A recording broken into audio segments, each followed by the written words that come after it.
ओम शांति।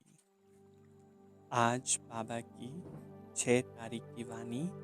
बाबा ने कहा, मीठे बच्चे, पुण्य आत्मा बनना है तो एक बाप को याद करो। याद से ही खाद निकलेगी, आत्मा पावन बनेगी। प्रश्न, कौन सी स्मृति रहे तो कभी भी किसी बात में मूंझ नहीं सकते। उत्तर, ड्रामा की बनी बनाई बन रही है, अब कुछ बननी नहीं। ये अनादि ड्रामा चलता ही रहता है, इसमें किसी बात में मूझने की दरकार नहीं। कई बच्चे कहते हैं, पता नहीं ये हमारा अंतिम 84वां जन्म है या नहीं, मूंझ जाते हैं। बाबा कहते, मूंझो नहीं, मनुष्य से देवता बनने का पुरुषार्थ करो। ओम शांति। बच्चों को ओम शांति के अर्थ का तो पता है कि मैं आत्मा हूँ और मुझ आत्मा का स्वयं धर्म है शांति। मैं आत्मा शांत स्वरूप शांति धाम की रहने वाली हूँ। यह लेसन पक्का करते जाओ। ये कौन समझाते हैं? शिव बाबा।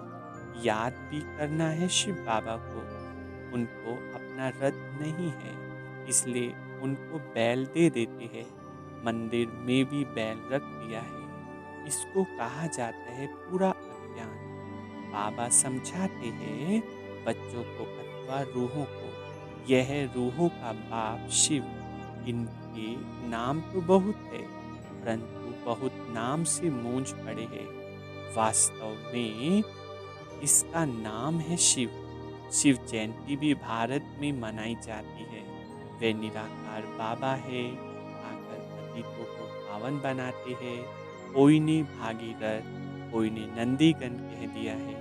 बाप ही बताते हैं कि मैं कौन से भाग्यशाली रथ में आता हूँ। मैं ब्रह्मा के तन में प्रवेश करता हूँ। ब्रह्मा द्वारा भारत को स्वर्ग बनाता हूँ।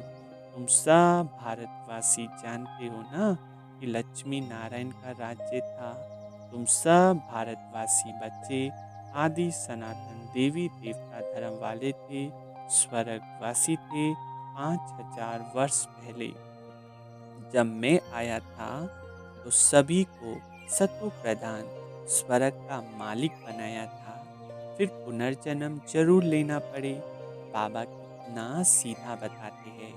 अब जयंती मनाते हो, इस सन 2021 में लिखेंगे 85वीं शिव जयंती। बाबा की पदरामनी हुई, अभी 85 वर्ष हुए। फिर साथ साथ ब्रह्मा विष्णु शंकर की भी पदरामनी है। तिरुमूर्ति ब्रह्मा की जयंती कोई दिखाते नहीं, दिखाना जरूरी है, क्योंकि बाबा कहता है मैं ब्रह्मा द्वारा स्थापना फिर से करता हूँ। ब्राह्मण बनाना है तो ब्रह्मा और ब्राह्मण वंशियों का भी जन्म हुआ। फिर दिखाता हूँ कि तुम सो विष्णुपुरी के मालिक बनेंगे। बाबा की याद से ही तुम्हारी खाद निकलेगी। कल भारत का प्राचीन योग मशहूर है, परंतु वह किसने सिखाया था ये कोई नहीं जानते। खुद कहते हैं, हे बच्चे, तुम अपने जन्मों को याद करो। वर्षा तुमको मेरे से मिलता है। मैं तुम्हारा बाप हूँ। मैं कल्प कल्प आता हूँ, आकर तुमको मनुष्य से देवता बनाता हूँ। क्योंकि तुम देवी देवता थे, फिर 84 जन्म लेते लेते आकर पतित बने हो। रावण की मत पर चल रहे हो। इसलिए बाबा कहते हैं, ईश्वरीय मत से तुम स्वर्ग के मालिक बनते हो। बाबा कहते, मैं कल्प पहले भी आया था। जो कुछ पास होता वह कल्प कल्प होता ही रहेगा। बाप फिर भी आकर इनमें प्रवेश करेंगे, इस दादा को छुड़ाएंगे, फिर इन सब की परवरिश करेंगे। तुम जानते हो कि हम ही सतयुग में थे। हम भारतवासियों को ही 84 जन्म लेने पड़े। पहले पहले तुम सर्वगुण संपन्न 16 कला संपूर्ण थे, यथा राजा रानी तथा प्रजा। नंबरवार सब तो राजा नहीं बन सकते। तो बाप समझाते हैं, सतयुग में तुम्हारे 8 जन्म, त्रेता में 12। ऐसे ही अपने को समझो कि हमने यह पाठ बजाया। पहले सूर्यवंशी राजधानी में पाठ बजाया, फिर चंद्रवंशी में, फिर नीचे उतरते वाम मार्ग में आए। फिर हमने 63 जन्म लिए। भारतवासियों ने ही 84 जन्म लिए, और कोई धर्म वाले इतने जन्म नहीं लेते। गुरु नानक को 500 वर्ष हुए, करीब उनके 12-14 जन्म होंगे। यह हिसाब निकाला जाता है। कृष्ण ने 2000 वर्ष में 60 पुनर्जन्म लिए होंगे। वृद्धि होती जाती है, पुनर्जन्म लेते जाते हैं। बुद्धि में ये विचार करो तो हमने ही 84 जन्म भोगे, फिर सतो प्रधान बनना है। जो कुछ पास हुआ ड्रामा, जो ड्रामा बना हुआ है वह फिर रिपीट होगा। बेहद की हिस्ट्री में तुमको ले जाते हैं। तुम पुनर्जन्म लेते आए हो। अब तुमने 84 जन्म पूरे किए। अब फिर बाबा ने याद दिलाई कि तुम्हारा घर है शांति धाम। आत्मा का रूप क्या है? बिंदु। वहाँ जैसे बिंदियों का झाड़ है, आत्माओं का भी नंबरवार झाड़ है। नंबरवार नीचे आना होता है। परमात्मा भी बिंदु है। ऐसे नहीं कि इतना बड़ा लिंग है। बाप कहते हैं कि तुम हमारे बच्चे बनते हो तो मैं तुमको स्वर्ग का मालिक बनाता हूँ। पहले तुम हमारे बने, फिर मैं तुम्हें पढ़ाता हूँ। कहते हो बाबा हम तुम्हारे हैं, साथ साथ पढ़ना भी है। हमारे बने और तुम्हारी पढ़ाई शुरू हो गई। बाबा कहते हैं कि यह तुम्हारा अंतिम जन्म है। कमल फूल समान पवित्र बनो। बच्चे वायदा करते हैं बाबा हम आपसे वर्षा लेने लिए कभी पतित नहीं बनेंगे। 63 जन्म तो पतित बने। ये 84 जन्मों की कहानी है। बाबा आकर सहज कर बताते हैं। जैसे लौकिक बाप बताते हैं ना, तो यह बेहद का बाप वे आकर रूहों से बच्चे बच्चे कहे बात करते हैं। शिवरात्रि भी मनाते हैं ना, यह है आधा कल्प का दिन और आधा कल्प की रात। अभी रात और अंत का दिन के आदि का संगम। भारत सतयुग था तो दिन था। सतयुग त्रेता को ब्रह्मा का दिन कहा जाता है। तुम ब्राह्मण हो ना, तुम ब्राह्मण जानते हो कि हमारी अब रात्रि है। तमो प्रधान भक्ति है। दर दर धक्का खाते रहते हैं, सबकी पूजा करते रहते हैं। दिवाटी की भी पूजा करते हैं, मनुष्यों के शरीर की भी पूजा करते हैं। सन्यासी लोग अपने को शिवोहम कहे बैठ जाते हैं, फिर माताएं जाकर उनकी पूजा करती है। बाबा बहुत अनुभवी है। बाबा कहते हमने भी बहुत पूजा की है, परंतु उस समय ज्ञान तो था नहीं। फल चढ़ाते थे, लोटी चढ़ाते थे मनुष्य पर, वह भी ठगी हुई ना। परंतु यह सब फिर भी होगा। भक्तों का रक्षक है भगवान, क्योंकि सभी दुखी है ना। बाबा समझाते हैं कि द्वापर से लेकर तुम गुरु करते आए हो और भक्ति मार्ग में उतरते आए हो। अभी तक भी साधु लोग तो साधना करते। बाबा कहते हैं कि उन्हों का भी मैं उद्धार करता हूँ।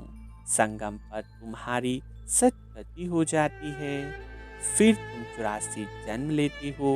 बाबा को कहा जाता है ज्ञान का सागर, मनुष्य सृष्टि का बीज रूप, सत्यचित आनंद स्वरूप। वो कब विनाश नहीं होता, उनमें ज्ञान है। ज्ञान का सागर, प्यार का सागर, जरूर उनसे वर्षा मिलना चाहिए। अभी तुम बच्चों को वर्षा मिल रहा है। शिव बाबा है ना, वह भी बाबा है, यह भी तुम्हारा बाप है। फिर शिव बाबा ब्रह्मा द्वारा तुमको पढ़ाते हैं, इसलिए प्रजापिता ब्रह्म कुमार कुमारिया कहा जाता है। कितने ढेर बीके हैं। कहते हैं कि हमको डाढ़े से वर्षा मिलता है। बच्चे कहते हैं, बाबा हमको नरकवासी से स्वर्गवासी बनाते हैं। कहते हैं, हे बच्चे मामेकम याद करो तो तुम्हारे सर पर जो पापों का बोझ है वह भस्म हो जाएगा। फिर तुम सतो प्रधान बन जाएंगे। तुम सच्चा सोना सच्चे जीवर थे। आत्मा और शरीर दोनों सतो प्रधान थे। आत्मा फिर सतो रजो तमो होती है तो शरीर भी ऐसा तमोगुनी मिलता है। बाबा तुमको राय देते हैं कि बच्चे मुझे याद करो। मुझे बुलाते हो ना कि हे पतित पावन आओ। भारत का प्राचीन राजयोग मशहूर है, वह अब तुमको सिखला रहा हूँ कि मेरे साथ योग रखो तो इससे तुम्हारी खाद चल जाएगी। जितना याद करेंगे उतनी खाद निकलती जाएगी। याद की ही मुख्य बात है। नॉलेज तो बाबा ने दी है। सतयुग में यथा राजा रानी तथा प्रजा सब पवित्र थे, अभी सब पतित है। बाबा कहते हैं कि इनके बहुत जन्मों के अंत के जन्म में मैं प्रवेश करता हूँ। इसको कहा जाता है भाग्यशाली रथ। यह पढ़कर फिर पहले नंबर में जाते हैं। नंबर वार तो बनते हैं ना, मुख्य एक नाम होता है। बाबा ने बच्चों को 84 जन्मों का राज अच्छी रीति समझाया है। तुम आदि सनातन देवी देवता धर्म के हो, ना कि हिंदू धर्म के। तुम श्रेष्ठ कर्म धर्म श्रेष्ठ थे।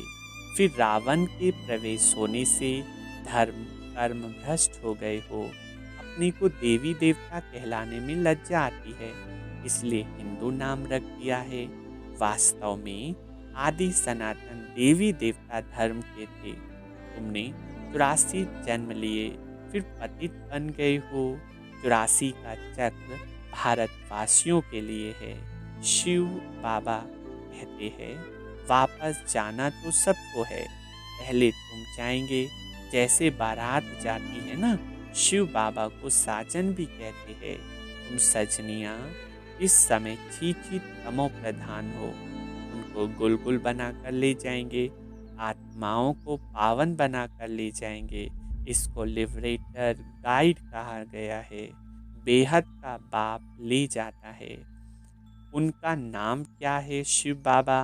नाम शरीर पर पड़ता है, परंतु परमात्मा का शिव ही नाम है।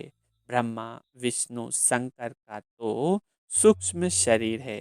शिव बाबा का तो कोई शरीर है नहीं। उनको शिव बाबा ही कहते हैं। बच्चे कहते हैं, हे माता पिता, हम आपके बालक बने। दूसरे तो पुकारते रहते हैं क्योंकि उन्हों को पता नहीं है। अगर सबको पता पड़ जाए तो मालूम नहीं क्या हो जाए। देवी झाड़ का भी सैपलिंग लगता है।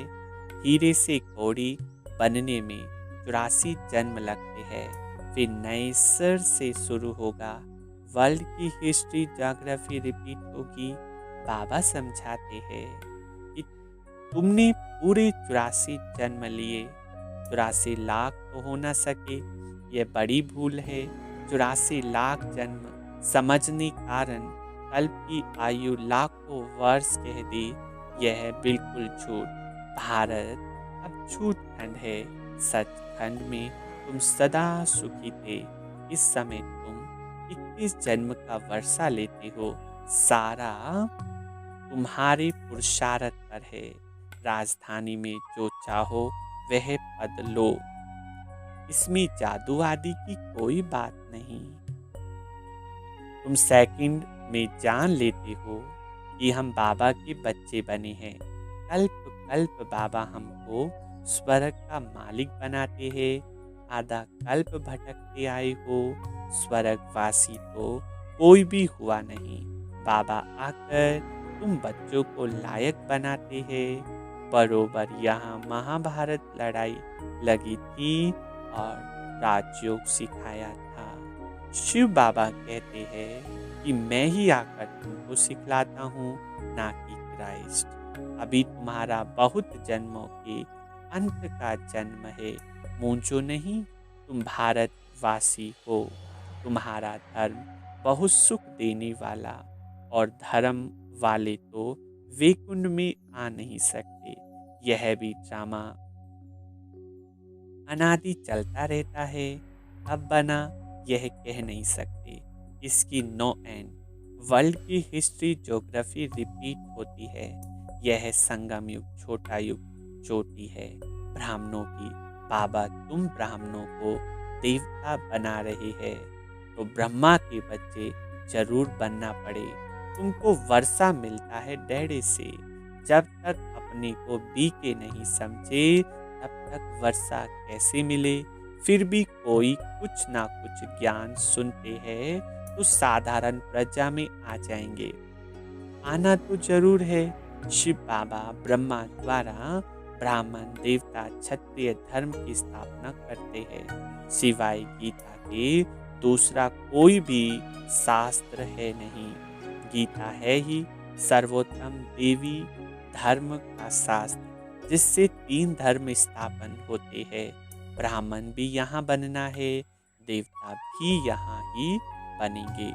अच्छा, मीठे मीठे सिखिले दे बच्चों प्रति माता पिता बाप दादा का याद प्यार और गुड मॉर्निंग। रूहानी बाप की रूहानी बच्चों को नमस्ते। रूहानी बच्चों की रूहानी माता पिता बाप दादा को याद प्यार और गुड मॉर्निंग, नमस्ते। धारणा के लिए मुख्य सार 2 पॉइंट। पहला, हर एक के निश्चित पाठ को जान सदा निश्चिंत रहना है। बनी बनाई बन रही है, ड्रामा पर अडोल रहना है।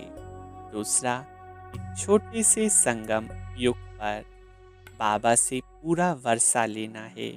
बाबा के बल से, याद के बल से खाद निकाल स्वयं को कोड़ी से हीरे जैसा बनाना है। मीठे झाड़ के सैपलिंग में चलने के लिए लायक बनना है। वरदान, आश्चर्यजनक दृश्य देखते हुए पहाड़ को राई बनाने वाले साक्षी दृष्टा भव। संपन्न बनने में अनेक नए नए व आश्चर्यजनक दृश्य सामने आएंगे, लेकिन वह दृश्य साक्षी दृष्टा बनावे, हिलाए नहीं। साक्षी दृष्टा के स्थिति की सीट पर बैठकर देखने व निर्णय करने से बहुत मजा आता है। वह नहीं लगता जैसे कि अनेक बार देखी हुई सीन फिर से देख रहे हैं। वह राजयुग योग युगपन वायुमंडल को डबल लाइट बनाएंगे। उन्हें पहाड़ समान पेपर भी राई के समान अनुभव होंगे। स्लोगन, परिस्थितियों में आकर्षित होने के बजाय उन्हें साक्षी होकर खेल के रूप में देखो। Om Shanti. Subscribe my YouTube channel राज ऋषि। ओम शांति। ओम शांति। आज है बाबा की 5 तारीख की वाणी। बाबा ने कहा, मीठे बच्चे, जैसे बाप दादा दोनों निरंकारी है, देही अभिमानी है, ऐसे फॉलो फादर करो तो सदा उन्नति होती रहेगी। प्रश्न, ऊंच पद की प्राप्ति के लिए कौन सी खबरदारी रखना जरूरी है? उत्तर है, ऊंच पद पाना है तो खबरदारी रखो कि मनसा से भी किसी को मेरे द्वारा दुख न हो। दूसरा पॉइंट, किसी भी परिस्थिति में विरोध न आए। तीसरा, बाप का बनकर बाबा के कार्य में, इस रुद्र यज्ञ में विघन रूप न बने। अगर कोई मुख से बाबा बाबा कहे और चलन रोयल ना हो तो ऊंच पद नहीं मिल सकता। ओम शांति। बच्चे अच्छी तरह से जानते हैं कि बाबा से वर्षा पाना है जरूर। कैसे? श्रीमत पर। बाबा ने समझाया है, एक ही गीता शास्त्र है जिसमें श्रीमत भगवानुवाच है। भगवान तो सबका बाप है। श्रीमत भगवानुवाच, तो जरूर भगवान ने आकर श्रेष्ठ बनाया होगा, तब तो उनकी महिमा है। श्रीमद् भगवत गीता अर्थात श्रीमद् भगवानुवाच। भगवान तो जरूर ऊंचते ऊंच ठहरा। श्रीमत भी उस ही एक शास्त्र में गाई हुई है, और कोई शास्त्र में श्रीमद् भगवानुवाच नहीं। श्रीमत किसकी होनी चाहिए, वह लिखने वाले भी समझ न सके उसमें भूल क्यों हुई है, वह भी बाप आकर समझाते हैं। रावण राज्य शुरू होने से ही रावण मत पर चल पड़ते हैं। पहले कड़े ते कड़ी भूल इन रावण मत वालों ने की। रावण की चमाट लगती है। जैसे कहा जाता है, शंकर प्रेरक है, बॉम्ब शादी बनवाई, वैसे 5 विकारों रूपी रावण प्रेरक है मनुष्यों को पतित बनाने का। तब तो पुकारते हैं, पतित पावन आओ। तो पतित पावन एक ही ठहराना, इससे सिद्ध है कि पतित बनाने वाला और है, पावन बनाने वाला और है। दोनों एक हो नहीं सकते। ये बातें तुम बच्चे ही समझते हो। नंबरवार पुरुषार्थ अनुसार ऐसे मत समझना कि सभी को निश्चय है। नंबरवार है। जितना निश्चय है उतना खुशी बढ़ती है। बाप की मत पर चलना होता है।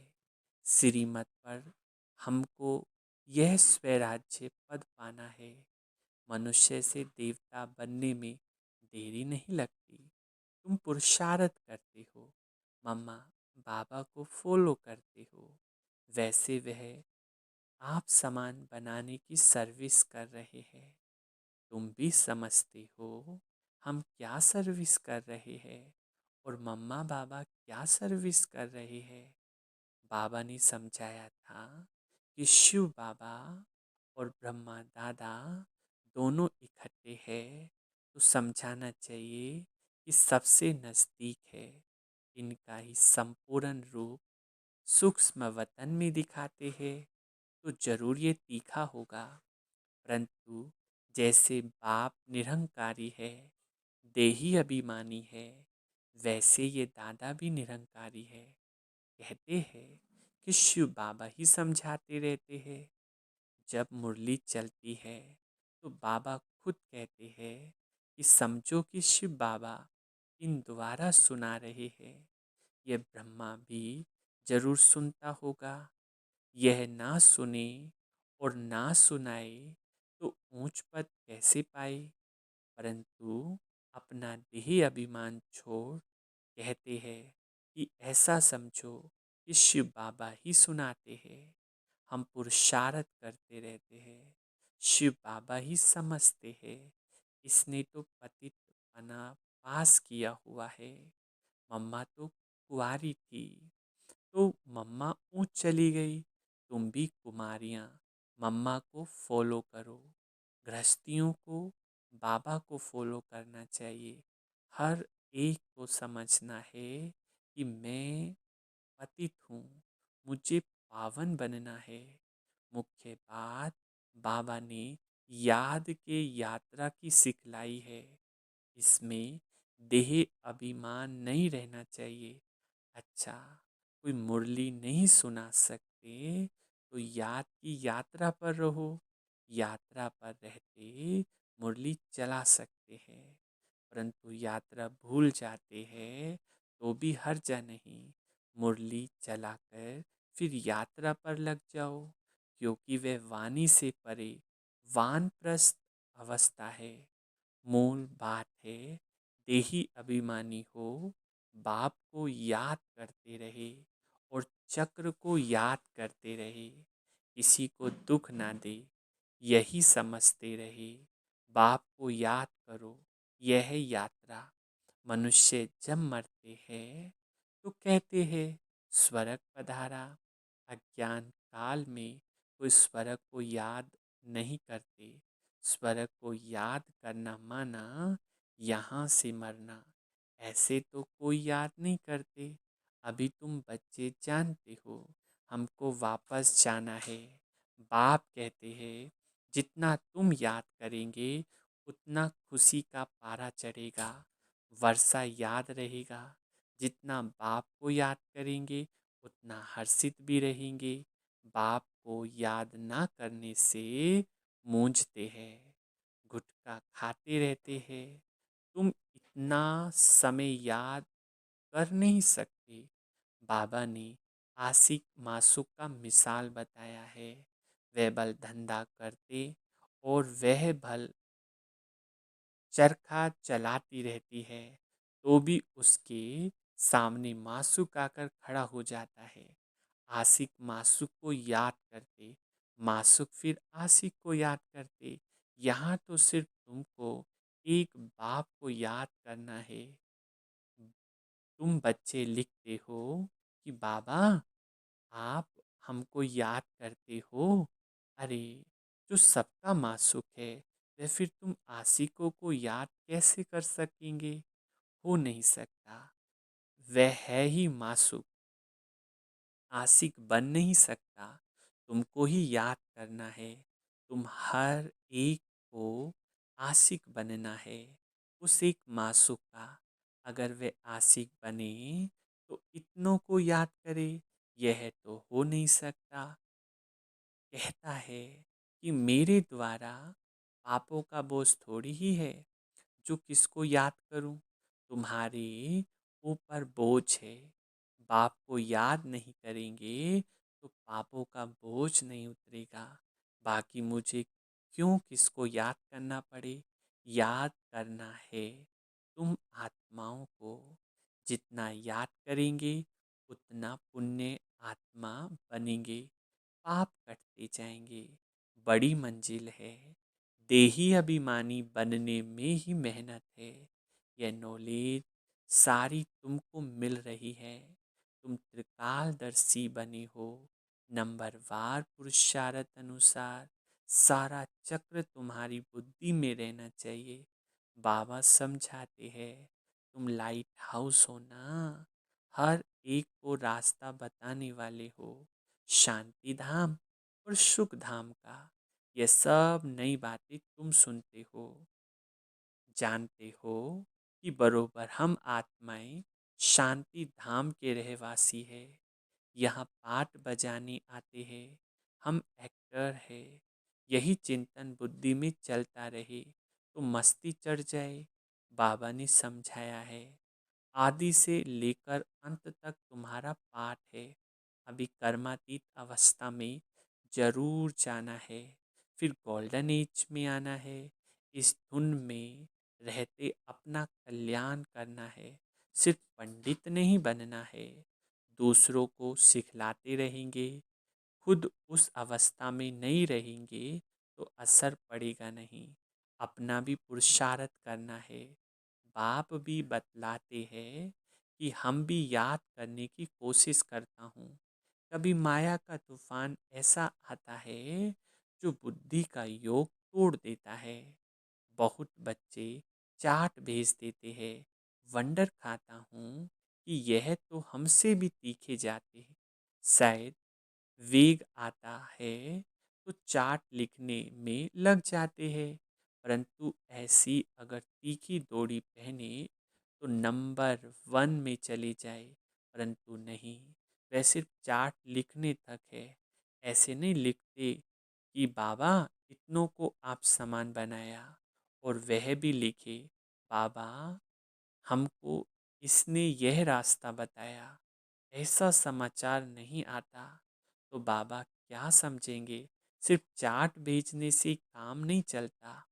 आप समान भी बनना है, रूप और बसंत दोनों बनना है। नहीं तो बाप समान नहीं ठहरे, रूप भी बसंत भी एक्यूरेट बनना है। इसमें ही मेहनत है। देह अभिमान मार डालता है। रावण ने देह अभिमानी बनाया है। अभी तुम देही अभिमानी बनते हो। फिर आधा कल्प के बाद रावण देही अभिमानी बनाता है। देही अभिमानी तो बहुत मीठा बन जाते हैं, संपूर्ण तो अभी कोई भी नहीं है। इसलिए बाबा हमेशा कहते हैं कि किसी के भी दिल को रंज नहीं करना, दुख नहीं देना, सबको बाप का परिचय दो। बोलने करने की भी बड़ी रॉयल्टी चाहिए। ईश्वरीय संतान के मुख से सदैव रतन निकलने चाहिए। तुम मनुष्यों को जिए दान देते हो, रास्ता बताना है और समझाना है। तुम परमात्मा के बच्चे हो ना, उनसे तुमको स्वर्ग की राजाई मिलनी चाहिए। फिर जब वह क्यों नहीं, याद करो, बरोबर बाप से वर्षा मिला था ना। तुम भारतवासी देवी देवता थे, तुमने ही 84 जन्म लिए। तुम समझो कि हम भी लक्ष्मी नारायण के कुल के थे। अपने को कम क्यों समझते हो? अगर कहते कि बाबा सब थोड़ी ही बनेंगे, तो बाबा समझ जाता कि यह इस कुल का नहीं, अभी से ही रखने लग पड़ता। तुमने 84 जन्म लिए, बाबा ने 21 जन्मों की प्रारब्ध जमा कराई, वह खाया, फिर ना समाप्त होना शुरू हो गई। कट चढ़ते चढ़ते तमो प्रधान कोड़ी मिसल बन पड़े हो। भारत ही 100% सॉल्वेंट था। इन्हों को यह वर्षा कहाँ से मिला? एक्टर्स ही बता सकेंगे ना। मनुष्य ही एक्टर है। उनको यह पता होना चाहिए कि लक्ष्मी नारायण को बादशाही मिली कहाँ से। कितनी अच्छी अच्छी पॉइंट्स है। जरूर आगे जन्म में ही ये राज्य भाग्य पाया होगा। बाप ही पतित पावन है। बाप कहते हैं कि मैं तुमको कर्म अकर्म और विकर्म की गति समझाता हूँ। रावण राज्य में मनुष्यों के कर्म विकर्म हो जाते हैं। वहाँ तुम्हारे कर्म अकर्म होते हैं। वह है दैवी सृष्टि। मैं रचता हूँ तो जरूर मुझे संगम पर आना पड़े। यह रावण राज्य है, वह ईश्वरीय राज्य। ईश्वर सब स्थापना करा रहे हैं। तुम सब ईश्वर के बच्चे हो। तुमको वर्षा मिल रहा है। भारतवासी ही सॉल्वेंट थे, अब इंसॉल्वेंट बन गए हैं। यह बना बनाया ड्रामा है, इसमें फर्क नहीं हो सकता। सबका झाड़ अपना अपना है। वैरायटी झाड़ है ना। देवता धर्म वाले ही फिर देवता धर्म में आएंगे। क्रिश्चियन धर्म वाले अपने धर्म में खुश है, औरों को भी अपने धर्म में खींच लिया। भारतवासी अपने धर्म को भूलने के कारण वह धर्म अच्छा समझ चले जाते। विलायत में नौकरी के लिए कितने जाते हैं, क्योंकि वह कमाई बहुत है। ड्रामा बड़ा वंडरफुल बना हुआ है। इसको समझने की अच्छी बुद्धि चाहिए।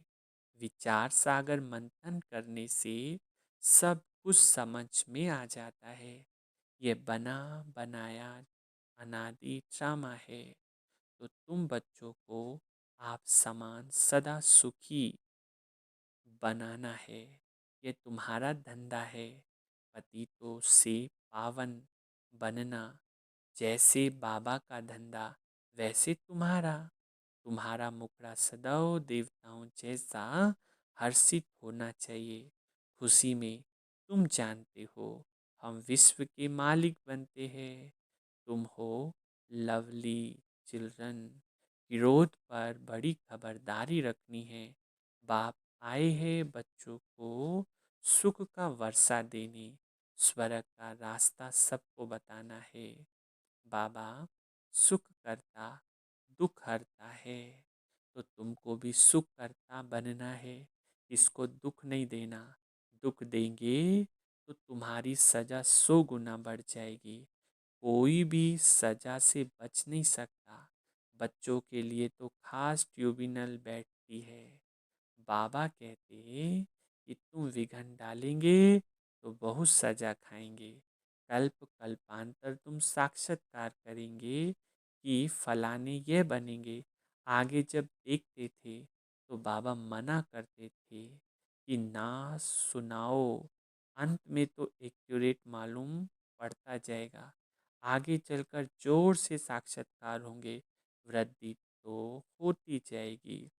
आबू तक क्यों लग जाएगी। बाबा से कोई भी मिल नहीं सकेंगे। कहेंगे आहो प्रभु तेरी लीला। यह भी गाया हुआ है। विद्वान पंडित आदि भी पीछे आएंगे। उन्हों के सिंहासन भी हिलेंगे। तुम बच्चे तो बहुत खुशी में रहेंगे। अच्छा, मीठे मीठे सिखिले दे बच्चों प्रति मात पिता बाप दादा का याद प्यार। ऐसी याद प्यार एक ही बार मिलती है। जितना तुम याद करते हो उतना तुम प्यार पाते हो। विकर्म विनाश होते हैं और धारणा भी होती है। बच्चों को खुशी का पारा चढ़ा रहना चाहिए। जो भी आए उनको रास्ता बताए। बेहद का वर्षा बेहद के बाप से पाना है। कम बात है क्या। ऐसा पुरुषार्थ करना चाहिए।